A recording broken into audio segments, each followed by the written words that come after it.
research, and we've not found anywhere in the world where there's this application of both VAT and excise duty on financial services. If we were to increase with the proposed rates that are in the finance bill of 2024, this situation on spirits will become even worse. The Kenya Bankers Association warned a 16% VAT on financial transactions could hurt investment, while the Alcoholic Beverage Association fears a hike in excise tax on spirits could double prices and hard sale.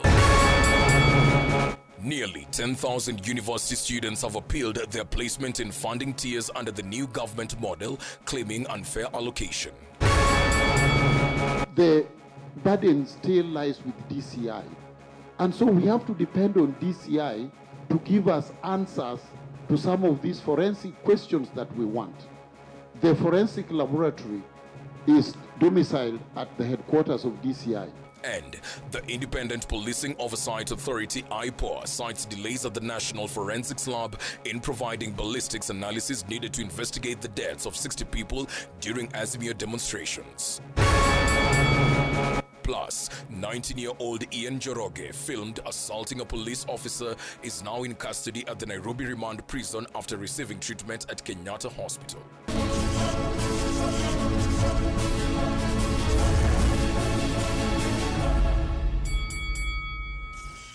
Well, good evening to you. Thank you for joining us right here on Punchline. I'm Alan Owino. Our sign language interpreter for this session is Clement Moli. The country could soon become a cash economy, driving banks and mobile money out of businesses if the proposed 16% VAT on financial transactions in the Finance Bill 2024 is implemented. The Kenyan Bankers Association, appearing before the Finance and Planning Committee during the public participation process, warned that the 16% tax could also drive investors out of the country. Brian Amwai reports that the unpredictability of Kenya's tax environment has raised concerns among businesses, decrying the lack of an effective tax regime. Day 7 of the Finance Bill 2024 public participation saw various stakeholders, including the Kenya Bankers Association, Haki Yetu and Okoa Uchumi, present their views. They argued that the Finance Bill 2024 is detrimental to the economy. The bankers contend that the proposed 16% VAT on financial transactions will drive investors away from the country.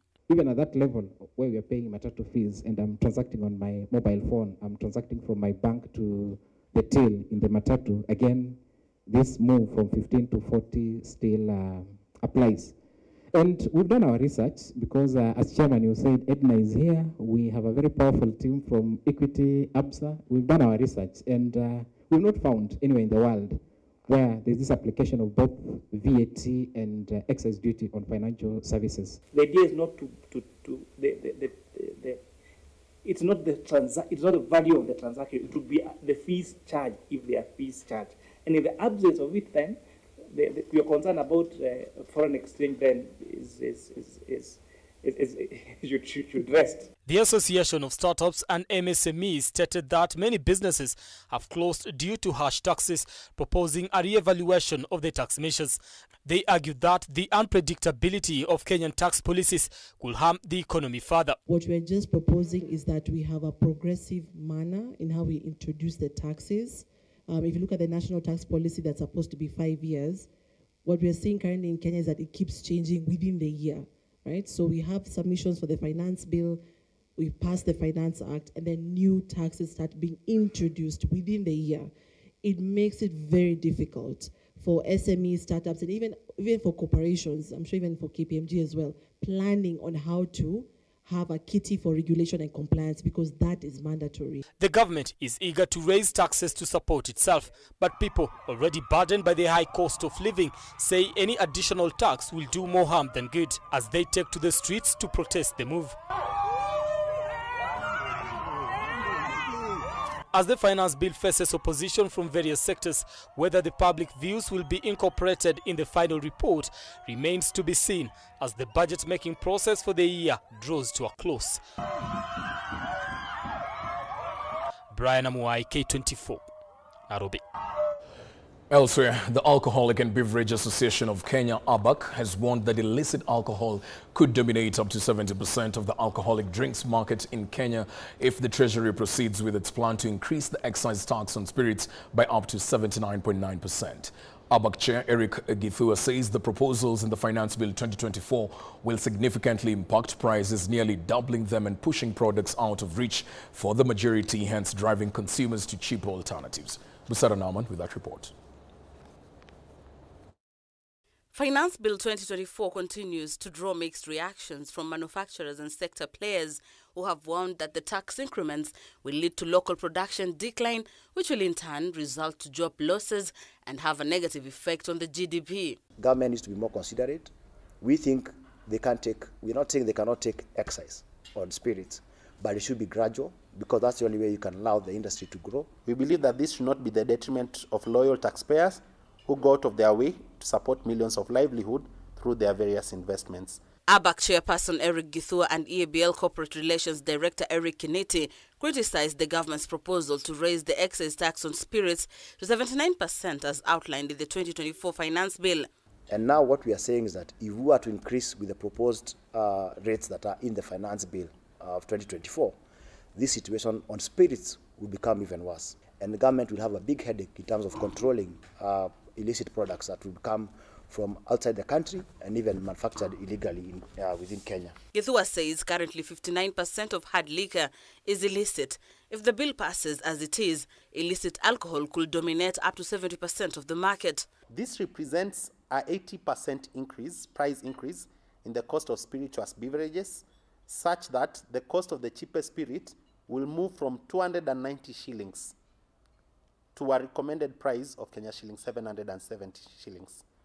A price that we strongly believe that most people cannot, especially our value consumers, cannot be able to afford, which unfortunately will lead to illicit. This means that out of every 10 bottles of whiskey or hard liquor sold in Kenya, 7 could be illicit and counterfeit, produced outside the regulated processes of legitimate manufacturers. As the public participation for the 2024-2025 Finance Bill continues, the manufacturers are calling upon the Finance Parliamentary Committee, chaired by Kimani Kuria, to put their proposals and concerns into consideration to avoid disrupting the sector. We call upon the National Assembly to fully reconsider some of the proposals contained in the Finance Bill 2024. While we appreciate the need by the national government to raise revenue to finance its development projects, we believe that this should not be the detriment of loyal taxpayers who go out of their way to support millions of livelihood through their various investments. Busara Naman, K24 TV. The National Assembly Committee on Education has instructed the State Department of Higher Learning to revoke September intake admission letters and instead issue letters with an exact fee structure per student. This is after the MPs casted doubt on the effectiveness of the means of testing instruments that is used to determine the level of funding per student. And as Harriet Chimera now reports, over 9,000 students filed an appeal over unfairness in the bond placement of funding. To ask this, Madam PS, you'll be noting. Presenting the submissions before the National Assembly Education Committee, the State Department of Higher Learning revealed that as of January 1st this year, 9,726 university students have filed appeals citing unfair placement in funding levels under the new funding model. We have asked that that particular fee structure, you need to come out before this committee having made a decision on how you will give us a proper fee structure and how you are recalling the other one. So that don't come next week telling us about how you want to do it. Come us with the solution so that when you'll be working on the placement, the mean testing, the loans and the funding equals to the household fees. And that is what we want from the parent. How much the parent is going to pay in semester 1, semester 2, semester 3. Members of Parliament expressed doubts about the effectiveness of the new funding model, noting that many vulnerable students have either missed out on university education or dropped out due to high fees compared to the government's support. Issues of giving fee structures 600,000, we don't want to see it in this particular thing. So we want you to come back indicating that the student or the family is paying this amount of money. The rest is upon you to link with the university and pay them. Show the parent what he's supposed to pay. If it is 16,000, let it be distributed per semester, 8,000, 4,000 and 2,000. We will ask the universities then to write to the students and indicate clearly that this is the amount that the household is supposed to pay. The rest has already been is going to be supported by government. The State Department of Higher Learning has now been instructed to provide exact fee structures per student to ensure transparency in the placement of funding levels. Maybe, Chair. Meanwhile, the State Department of Higher Learning is urging the Exchequer to release 29 billion shillings to complete disbursements to universities and colleges for the 2023-2024 financial year. Harriet Chimea, K24. Families seeking justice for over 60 people allegedly killed by police during Azmir demonstrations may face further delays. The Independent Policing Oversight Authority, IPOA, is citing challenges in completing investigations. Joel Chacha has the details. Over a year since the Azmir anti-government protests rocked Kenya, the families of 60 protesters who lost their lives under disputed circumstances still await closure. Concerns loom large over the progress of investigations being conducted by the Independent Policing Oversight Authority, IPOA, leaving the ghost of unresolved cases haunting the nation. Some of them used live bullets to kill Kenyans. Have you done any investigation? This forensic process, the burden still lies with DCI. And so we have to depend on DCI to give us answers to some of these forensic questions that we want. The forensic laboratory is domiciled at the headquarters of DCI. Appearing before the Constitutional Implementation and Oversight Committee, IPOA now wants the forensic lab domiciled at the DCI headquarters be made an independent institution. The report from the Justice Maraga Emeritus has actually proposed that that becomes an independent laboratory to serve all the arms of government that will need to use it, including the coroner and others. So that is a challenge we also have with investigating injuries. The Inspector General Japheth Koome is also said to frustrate efforts by IPOA to unearth the atrocities committed against Kenyans by the police during the protests. You have also invited the IG to your commission, and they have not honored your invitation. We have even requested to go and visit him, which he has refused. Oh, okay. Yeah. So we are not the only ones in this basket. Yeah. As long as you're serving under the command of the Inspector General and the Inspector, or you're a member of the service, which includes the Inspector General, must honor the summons. If failure to, we are obligated to enforce the same section through a court process. Meanwhile, IPOA has commended investigations following reports of a minor who died in a police station in Makueni County, where his mother was arrested. IPOA is seized of the matter. We are already actively investigating this case. And so far, we have already met with the mother, Zipporah Mudeu. We've taken statements. We have already taken all the police records, including the duty roster. What is outstanding amongst the other few remaining is the postmortem, which is happening on Wednesday, which is tomorrow. And IPOA is seized, and IPOA will be present. Joel Chacha, K24 TV, Nairobi. 19-year-old Ian Njoroge has been charged with assault, robbery with violence, causing grievous bodily harm, and resisting arrest. The charges stem from a viral video showing Njoroge physically assaulting a traffic police officer on Committee Road in Kasarani. He is currently remanded at the industrial area as the Director of Public Prosecution is expected to file a formal application to deny him bond. Ian Njoroge seems to have gotten into the bad books of the law, evidenced by his lawyer's intervention today to stop alleged manhandling of the accused by police officers. Asked him to be in court, and he did not leave this court. The court is sitting. And you brought him yourself. And you don't do anything to it. This is like a democratic society. How does this young man? I now sit here with him. Thank you. Defense lawyer led by Duncan Okach, while urging the court to release Njoroge on lenient bail, alleged policeman handled Njoroge during his arrest at his mother's house, causing him to faint twice. The accused person before you is 19 years old. He was brought here by 21 armed police officers. The number of police officers who escorted him are more than his age. Upon submission by Njoroge's lawyers, Senior Principal Magistrate Martha Nanzushi granted Njoroge release on a cash bill of 60,000 shillings for traffic offences of ferrying more passengers than recommended and disrupting traffic.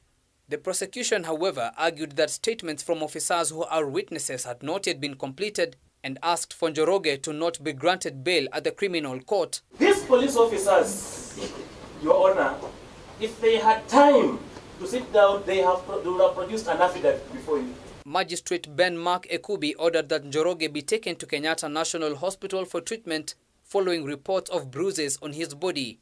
He will be remanded at Industrial Area Prison, though his lawyers expressed concerns for his safety. The case will be mentioned in court on June 18th for pre-trial purposes. He should be accompanied by a parent, and also at all times he should be given access to his counsel, so that we can curtail or stop any form of an injustice towards him or infringement of his right. Ben Kerera, K24, Nairobi.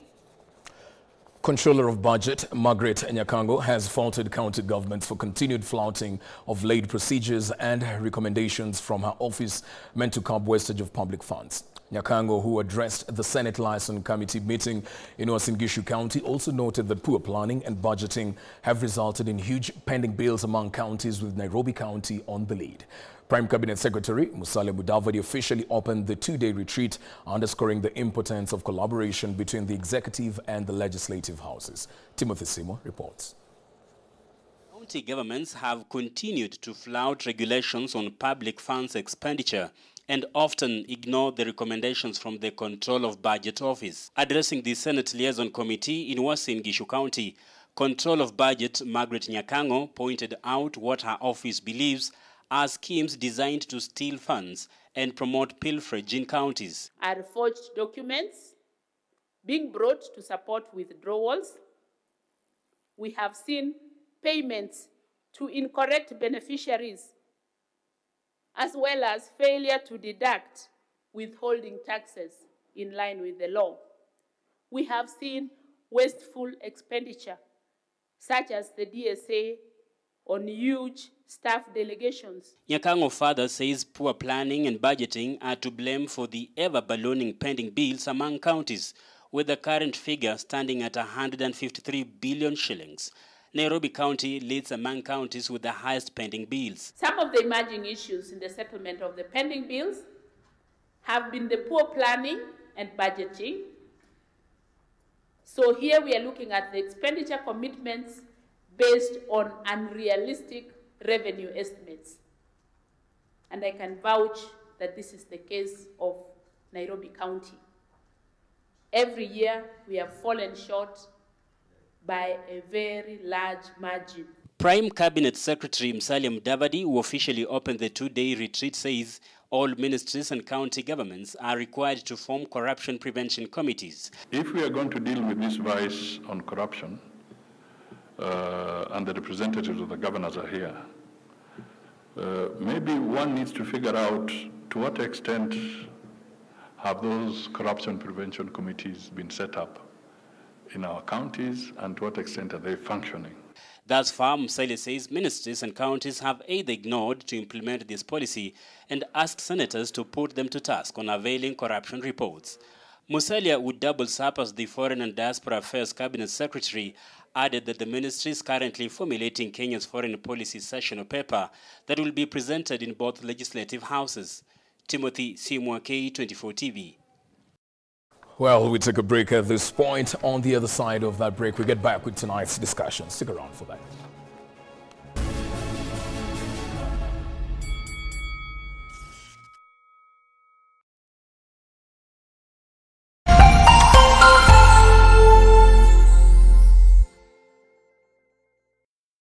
Are you a church and seeking to reach an even bigger congregation?